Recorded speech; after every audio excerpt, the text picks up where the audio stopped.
ನಮಸ್ತೆ ಎಲ್ರಿಗೂ ಕಿಚನ್ ಕನ್ನಡತಿ ಯೂಟ್ಯೂಬ್ ಚಾನಲ್ಗೆ ಸ್ವಾಗತ. ಇವತ್ತು ನಾನು ಉತ್ತರ ಕನ್ನಡ ಸ್ಪೆಷಲ್ ತಾಲಿಪಟ್ ಮಾಡ್ತಾಯಿದ್ದೀನಿ. ಅದನ್ನು ಮಾಡೋಕ್ಕೆ ಏನು ಬೇಕು ನೋಡೋಣ. ಒಂದು ಮೀಡಿಯಮ್ ಸೈಜ್ ಈರುಳ್ಳಿ ಸಣ್ಣದಾಗಿ ಹೆಚ್ಚಿಟ್ಕೊಂಡಿದ್ದೀನಿ.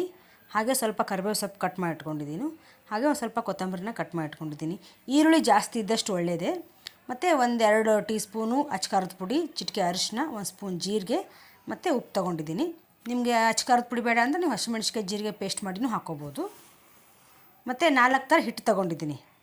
1 ಬಟ್ಲು ಅಕ್ಕಿ ಹಿಟ್ಟು, 1 ಬಟ್ಲು ಜೋಳದ ಹಿಟ್ಟು, 1 ಬಟ್ಲು ಗೋಧಿ ಹಿಟ್ಟು ಮತ್ತು ಅರ್ಧ ಬಟ್ಲು ಕಡಲೆ ಹಿಟ್ಟು ತೊಗೊಂಡಿದ್ದೀನಿ.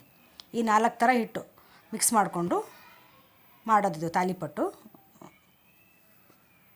ತುಂಬ ಚೆನ್ನಾಗಿರುತ್ತೆ, ಹೆಲ್ತ್ಗೆ ತುಂಬ ಒಳ್ಳೆಯದು, ಮಲ್ಟಿಗ್ರೇನ್ ಆಟ ಹಾಕೋದ್ರಿಂದ. ಸೊ ಇವಾಗ ನಾನು 4 ಥರ ಹಿಟ್ಟು ಹಾಕ್ಕೊಂಡು ಫಸ್ಟು ಅದನ್ನು ನೀಟಾಗಿ ಎಲ್ಲ ಮಿಕ್ಸ್ ಮಾಡ್ಕೊಂಡ್ಬಿಡ್ತೀನಿ. ಹಿಟ್ಟು ಅಷ್ಟೇ, ನಿಮಗೆ ಎಷ್ಟು ಬೇಕೋ ಅಷ್ಟು, ಜಾಸ್ತಿ ಬೇಕಾದರೆ ಸ್ವಲ್ಪ ಜಾಸ್ತಿ ಹಾಕ್ಕೋಬೋದು. ಇಷ್ಟಾಗಿದೆ ಇವಾಗ. ಅದಕ್ಕೆ ನಾನು ಫಸ್ಟ್ ಇವಾಗ ಉಪ್ಪು ಹಾಕ್ಕೊಂಡ್ಬಿಡ್ತೀನಿ. ಈರುಳ್ಳಿ ಅದೆಲ್ಲ ಹಾಕೋಕ್ಕಿಂತ ಮುಂಚೆ ಫಸ್ಟೇ ಹಿಟ್ಟಿಗೆ ಡ್ರೈ ಆಗಿ ಉಪ್ಪೆಲ್ಲ ಮಿಕ್ಸ್ ಮಾಡಿಕೊಂಡು, ಈಗ ಇದೆಲ್ಲ ತೊಗೊಂಡಿದ್ನಲ್ವ ಖಾರದ ಪುಡಿ, ಜೀರಿಗೆ ಮತ್ತು ಅರಿಶಿನ ಪುಡಿ, ಅದನ್ನ ಹಾಕ್ಕೊಂಡು ಫಸ್ಟು ಒಂದು ಸ್ವಲ್ಪ ಡ್ರೈ ಆಗಿ ಮಿಕ್ಸ್ ಮಾಡಿಕೊಂಡು, ನೀವು ತರಕಾರಿ ಬೇಕಂದ್ರೆ ಹಾಕ್ಕೋಬೋದು. ಈ ಕ್ಯಾರೆಟ್ ತುರಿ ಅದೆಲ್ಲನೂ ಹಾಕ್ಕೋಬೋದು, ಆಪ್ಷನ್ ಬೇಕಂದರೆ ಎಷ್ಟು ಯಾವ್ಯಾವ ತರಕಾರಿ ಇರುತ್ತೋ ಅದನ್ನು ಎಲ್ಲ ಹಾಕ್ಕೋಬೋದು. ಇದೇನೆಂದರೆ ಅರ್ಜೆಂಟಿಗೆ ಮನೇಲಿ ಏನು ಮಾಡಬೇಕು ತಿಂಡಿ ಅಂತ ನಮ್ಗೆ ತಲೆ ಓಡದೇ ಇದ್ದಾಗ ಒಂದು 2-3 ಥರ ಹಿಟ್ಟಿದ್ಬಿಟ್ರೆ ಸಾಕು. ಒಂದು ಪಟ್ ಅಂತ ಈರುಳ್ಳಿ ಕಟ್ ಮಾಡ್ಕೊಳ್ಳೋದು, ಕೊತ್ತಂಬರಿ ಕರಿಬೇವು ಹಾಕ್ಕೊಳ್ಳೋದು, ಬೇಗ ರೆಡಿ ಆಗಿಬಿಡುತ್ತೆ. ಇನ್ಸ್ಟಂಟ್ ಇದು ಟಿಫನು. ಮಕ್ಕಳಿಗೆ ಬೆಳಗ್ಗೆ ಬಾಕ್ಸಿಗೂ ಕಟ್ಟೋಕ್ಕೆ ಚೆನ್ನಾಗಿರುತ್ತೆ. ಬಿಸಿ ಬಿಸಿದು ಮನೇಲಿ ಇವಾಗ ಮಾಡ್ಕೊಂಡು ತಿನ್ನೋಕ್ಕೂ ಚೆನ್ನಾಗಿರುತ್ತೆ. ಯಾಕಂದರೆ ಖಾರ ಉಪ್ಪು ಅದರಲ್ಲೇ ಹಾಕಿರೋದ್ರಿಂದ ಇದ್ರ ಜೊತೆ ಚಟ್ನಿ ಪಲ್ಯ ಮಾಡಲೇಬೇಕಂತಿಲ್ಲ. ಸಾಸು ಅಥವಾ ತುಪ್ಪ ಏನಾದರೂ ಹಾಕ್ಕೊಂಡು ತಿನ್ಬೋದು. ಇದನ್ನು ಸ್ವಲ್ಪ ಚೆನ್ನಾಗಿ ನಾದ್ಕೋಬೇಕು ಹಿಟ್ಟು. ಸ್ವಲ್ಪ ಸ್ವಲ್ಪನೇ ನೀರು ಹಾಕಿ ಚೆನ್ನಾಗಿ ನಾದ್ಕೋಬೇಕು ಹಿಟ್ಟು. ನಾದ್ಕೊಂಡು ನಾವು ಇಮಿಡಿಯೇಟೂ ಮಾಡ್ಬೋದು. ಇಲ್ಲ ನಮ್ಮ ಸ್ವಲ್ಪ ಟೈಮ್ ಇದೆ ನಿಧಾನಕ್ಕೆ ಮಾಡ್ಕೋತೀವಿ ಅಂದರೆ ಒಂದು 10 ನಿಮಿಷ ಇಟ್ಬಿಟ್ಟು ಮಾಡ್ಕೋಬೋದು. ಒಟ್ಟಿನಲ್ಲಿ ಚೆನ್ನಾಗಿರುತ್ತೆ, ಹೆಲ್ತಿಗೆ ಒಳ್ಳೆಯದು. ಒಂದೇ ಹಿಟ್ಟು ಮಾಡೋಕ್ಕಿಂತ ಒಂದು 2-3 ಥರ ಹಿಟ್ಟು ಕಲಸಿ ಮಾಡೋದು. ಇವಾಗ ಸ್ವಲ್ಪ ಸಾಫ್ಟಾಗಿ ಹಿಟ್ಟು ಕಲಸಿದ್ದೀನಿ. ಇವಾಗಲೂ ಇಮಿಡಿಯೇಟ್ ಮಾಡ್ಕೋಬೋದು. ಇಲ್ಲ ನಮಗೆ ಸ್ವಲ್ಪ ನಿಧಾನಕ್ಕೆ ಆಮೇಲೆ ಮಾಡ್ಕೋತೀವಿ ಅಂದರೂ ಒಂದು 10 ನಿಮಿಷ ಮುಚ್ಚಿಟ್ಬಿಟ್ಟು, ನಾನು ಒಂದು 10 ನಿಮಿಷ ಬಿಟ್ಟಿದ್ದೆ. ಇನ್ನೂ ಸ್ವಲ್ಪ ನೆಂದಿದೆ ಹಿಟ್ಟು.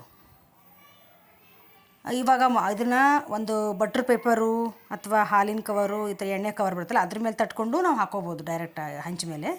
ಇವಾಗ ನಾನು ಹೆಂಚು ಇನ್ನೂ ಕಾದಿಲ್ವಲ್ಲ, ನಾನು ಫಸ್ಟ್ ಏನು ಮಾಡ್ತೀನಿ, ಹೆಂಚಿಗೆಲ್ಲ ಪೂರ್ತಿ ಎಣ್ಣೆ ಸವರ್ಕೊಂಡು, ನಾನು ಡೈರೆಕ್ಟಾಗಿ ಬಿಸಿ ಇಲ್ವಲ್ಲ ತವ, ಹಾಗಾಗಿ ನಾನು ಅದ್ರ ಮೇಲೇ ತಟ್ಕೊತಿದ್ದೀನಿ ಸಣ್ಣ ಸಣ್ಣದಾಗಿ.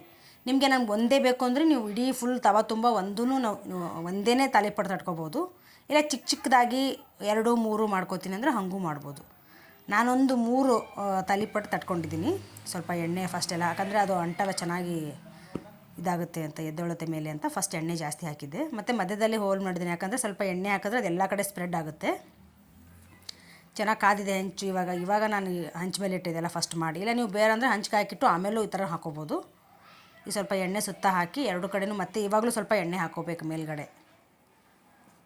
ಈ ಥರದಕ್ಕೆಲ್ಲ ಸ್ವಲ್ಪ ತಾಲಿಪಟ್ಟು, ಈ ಥರದಕ್ಕೆಲ್ಲ ಸ್ವಲ್ಪ ಎಣ್ಣೆ ಜಾಸ್ತಿ ಇದ್ದರೆ ಚೆನ್ನಾಗಿರುತ್ತೆ. ಬಜ್ಜಿ ಬೋಂಡ ಆ ಥರದ್ದೆಲ್ಲ ಇದೂ ಬರುತ್ತೆ. ಸ್ವಲ್ಪ ಪರೋಟ ಹಾಗೇನೆ ಇದೂ ಸ್ವಲ್ಪ ಎಣ್ಣೆ ಜಾಸ್ತಿ ಇದ್ದರೆ ಟೇಸ್ಟ್ ಚೆನ್ನಾಗಿರುತ್ತೆ.